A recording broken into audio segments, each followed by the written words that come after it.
ایک کسائی اپنے کسی پڑوسی کی لڑکی کے عشق میں مبتلا ہو گیا۔ لڑکی کے گھر والوں نے اپنے کسی کام سے لڑکی کو دوسری بستی میں بھیجا۔ کسائی کو علم ہوا تو وہ بھی اس کے پیچھے پیچھے چلا اور رستے میں روک کر اسے گناہ پر اکسایا۔ لڑکی نے کہا، ایسا نہ کر، میرے دل میں تیرے لیے اس سے کہیں زیادہ محبت ہے جتنی تیرے دل میں میرے لیے ہے، لیکن میں اللہ سے ڈرتی ہوں۔ عاشق نے کہا، تو اللہ سے ڈرے اور میں نہ ڈروں، یہ کیسے ممکن ہے؟ اس نے توبہ کی اور واپس لوٹ گیا۔ رستے میں اسے پیاس لگی اور اتنی شدت سے لگی کہ موت قریب نظر آنے لگی۔ اتنے میں بنی اسرائیل کے انبیاء میں سے کسی نبی کا قاصد آیا اور اس کا حال دریافت کیا۔ اس نے کہا، میں پیاسا ہوں۔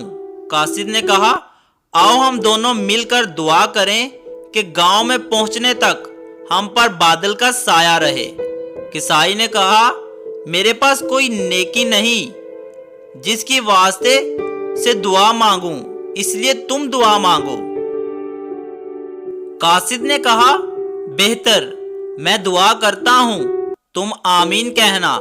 قاصد نے دعا شروع کر دی اور وہ شخص آمین کہتا رہا یہاں تک کہ بادل کا ایک ٹکڑا ان دونوں پر سایہ فگن ہو گیا۔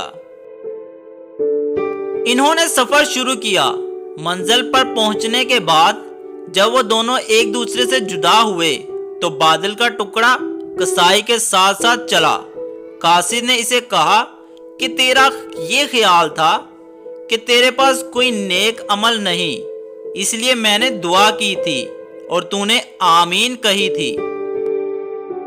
اب میں دیکھتا ہوں کہ بادل کا وہ ٹکڑا جو ہم دونوں پر سایہ فگن تھا تیرے ساتھ ساتھ چلا جاتا ہے۔